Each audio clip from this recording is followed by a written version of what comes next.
degrees here at the KRIM studios on West Frontier. Randy Roberson with you for a Thursday edition of KRIM's Community Spotlight.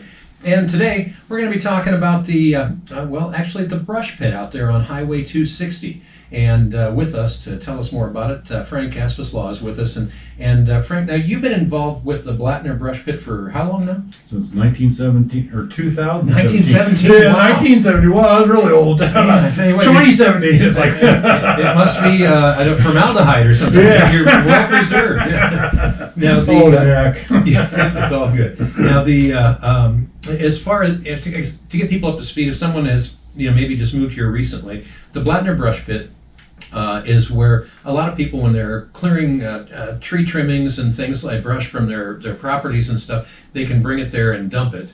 And Correct. For quite a number of years, like maybe 20 years or so, everything was burned there. Right, up to the past 2 years, it's been burned. Right. And so obviously we have the ash, the smoke in the sky for months. Right. That kind of stuff. And now they're being chipped thanks to Kevin McCauley. Payson Fire Department started that. And we were open 3 months this year, and we had 1.2 million pounds of chips going to the Nova Power Plant, which created almost 2,000 homes with electricity for a month. Just from our pit. And just from people here locally taking stuff up to the Blattner Brush Pit and dropping it off. Right. And what a cool thing. Instead of all the smoke and nastiness that way, it's all being turned into power to help keep the lights on. It's actually being used for something. That's pretty good, I think. Now, how does that work? Obviously, it must. I'm assuming, and of course you know what they say about that. but I'm assuming that the plant that converts all of this to electricity is paying the transport fee between Star Valley or the east side of Star Valley. To Snowflake. Yeah. I assume that's how it's working. Gibson and Sons are the ones contracted to do it. They bring out the chipper, which is really cool. It's a 1,200 horsepower wood chipper. Wow. And we used to take, the biggest thing we had before was 6 inches in diameter logs because we were burning it. And anything bigger, we just, you'd have pieces left over. Right. So now we can take up 36-inch logs. The big stuff. Yeah, we had a big cottonwood had blown over. They just picked that whole thing up with an excavator and just dropped it in there. The thing was probably 30 How many inches in horsepower? diameter. 1,200 horsepower. I put that on your skateboard. Yeah. So that's and so it's like these big masticators or something where it just turns it into chips in no time. Yeah. Wow. It goes in. It doesn't even slow down. It just zip it right through. And then you fill up one of those trucks, and probably they got a semi. It takes 80,000 pounds, and you can probably fill that up with probably 15 minutes. Wow. So that's how fast it comes out. And so again, these other folks bring in that the big chipper and everything, but you have some equipment there on hand that you folks have acquired as well, right? Right. When we took over in 2017, Joni Price and myself took it over from Gary Hatch, and at that point we used to have a Bobcat that Gary was using to push the brush. Mm-hmm. And then we were borrowing it from the Hell's Gate Fire Department, and then they decided that we're not allowed to use that any longer because we're messing it up with all the ash and all that stuff, which was kind of true because the Bobcat sucks air from the bottom and blows it out the side to cool the engine. So it's just sucking up ash. Yeah, exactly. It was bad. So I kind of went with that. So we asked around, well, what do we do for taking care of pushing the brush? And then they said, well, you can get a hold of the locals and see what they do, but the cost was outrageous, so we couldn't do it. And so we took a loan out and bought a beat-up backhoe and spent probably 3 months just putting it back together. It was all rusted and roe and stuff, so we had to get fixed up. So we got that loan paid off, and then just late last year, I was talking to Greg Smith with Empire Cat, and it's telling what our plight was. Is the backhoe worked really good, but the radiators are in the front. So when you're pushing brush, all the brush got in there and stuck in the radiator. So you had to stop and clean out the radiator because it would overheat. That type of thing. And so I made guards for it and everything else, and still was doing that. And I was telling him, he said, well, let me talk to my boss, and then we'll see what we can do. And they had Navajo County was trading in a wheel loader, 1983 wheel loader. It's an oldie, but I really like it because it's no computer stuff on it. Right. It's all mechanical. Anybody kind of stuff you can still fix. Yeah, exactly. So then we got that down, and they traded our backhoe, and we had enough cash to go ahead and pay for the balance of it. And they didn't mark it up, so what they took it in as trade cost, that's what they sold it to us for. Wow. So it was basically $12,000 when we had a wheel loader. Nice. So And then you've also had to do some other upgrades to the site itself. I know it used to be that you'd come in from the east side, and now you're coming into the pit from the south side, and the road has been all redone there too. right. We had the entrance towards the north end of it, and then obviously that was a lot of wasted space that we couldn't use. And so at that point, we closed that gate off, relocated the gate to the south end, and then with all the changes, we had to add new roads in there and all that stuff, fill it in. Then we had a water problem, which was washing out Preacher Canyon Road. Right. And so we thought, well, we'll just put a drainage pipe across there, not a big deal. Right. But apparently that was not something I was supposed to be doing. But we did it. But meanwhile, the road is in good shape. Yeah, the road's in really good shape and it's got a drain pipe across it, but I guess you had to get some extra Right. approval or something. Well, I know I moved down to Tonto Basin 3 years ago, but prior to that, I was bringing stuff to the Blattner Brush Pit a couple times a year, it seemed like. And there's been a bunch of other upgrades. I know you put in new signage out there. I mean, it's a much more organized site than it was originally. When we took it over from Gary, we had a little tent that we checked in, those like carport tent things with no sides on it, wind blowing on you all day long. And my neighbor, Pat, he's a contractor here, local and here, and he said, I asked him if he'd help us build a building and design it. So we got a 3-sided building, the front's open, so we don't have to worry about people living in it or tearing it up or anything like that, but we can see all the way around us.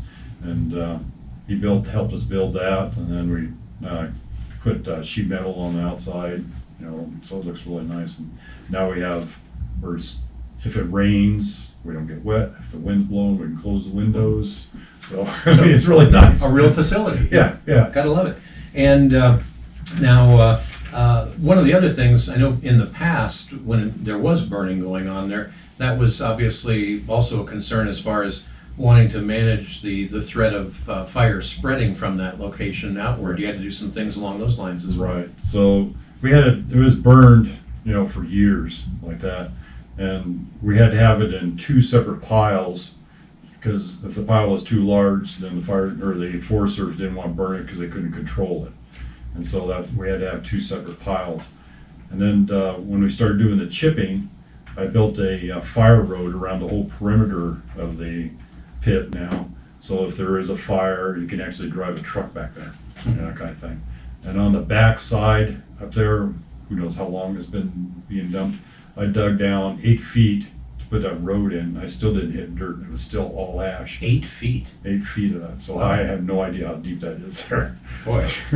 That's obviously a lot of burning been going on there for a long time. Long time. Wow, man, that's amazing. Now, I'm still kind of amazed that you're talking about in 3 months of being open this year, you generated 1.2 million pounds of biofuel. Yeah. I mean, that in and of itself is just kind of an astounding number for such a short period of time. It is, and I think we have a pile right now. It's almost equal to that pile now. Wow. Now, so how many truckloads does that equate to when it comes to hauling these chips out? So we've had, so far to this day, we've had 2,397 dumps out here.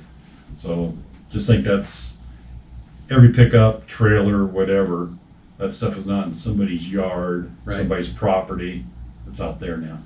And it's really is helping Rim Country exemplify the idea of becoming fire-wise and getting rid of all of this stuff that could cause a fire either to spread from your house outward or to, from outside of your house towards it. Exactly. People are getting more aware of the fire-wising idea.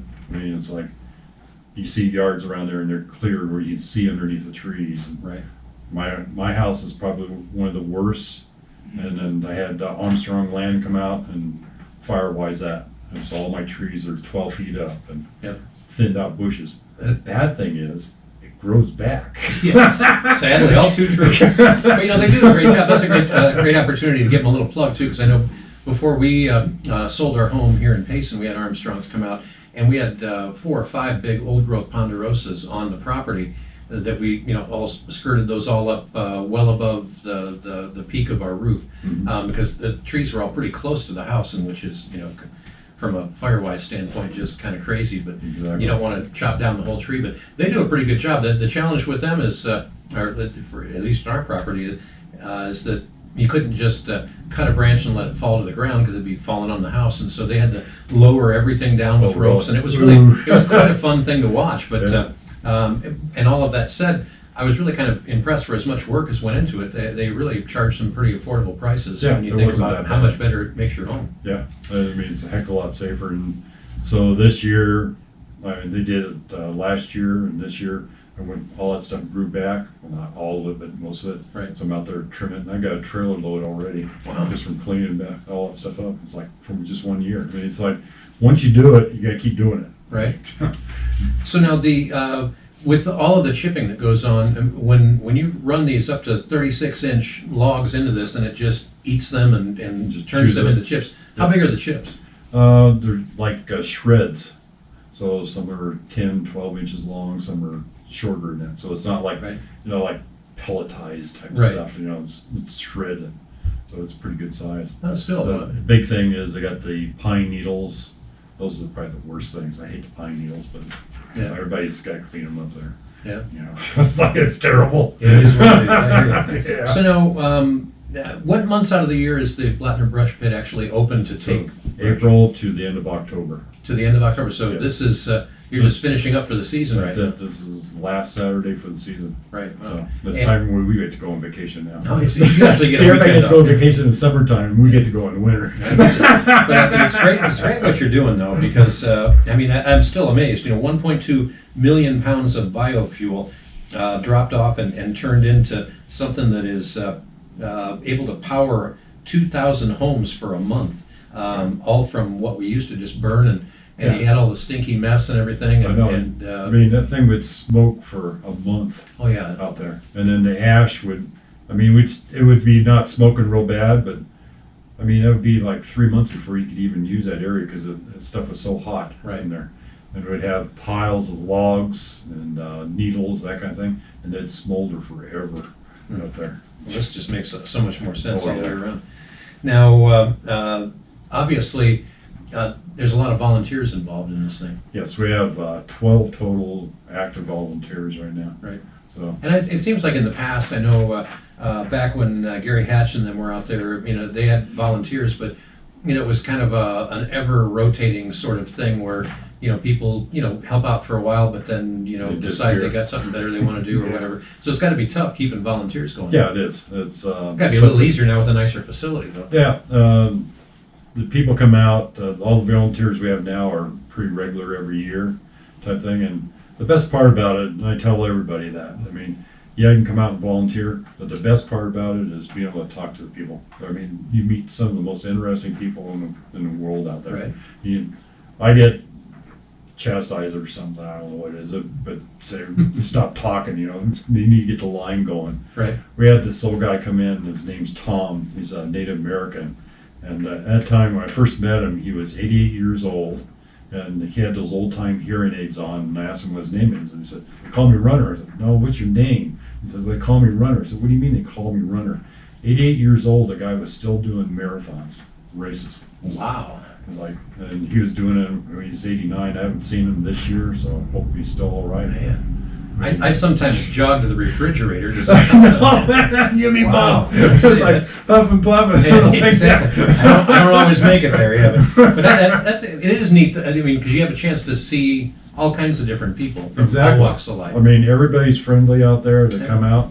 I mean, you have some people that are super friendly, but I mean, you go up to them and friendly, and all of a sudden they become friendly too. I mean, if you express a friendship, then they give you a friendship. Sure. If you come in there crabby, you're gonna get crabby. It makes sense. We have fun. It makes perfect sense. Then the volunteers do it for 4 hours.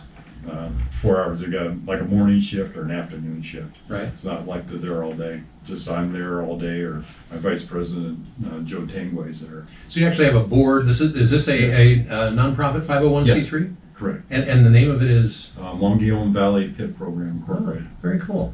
And wow, I didn't realize it was all that well organized. That's neat. Yeah, my wife set that up. She was our secretary at that time, and she got that all set up.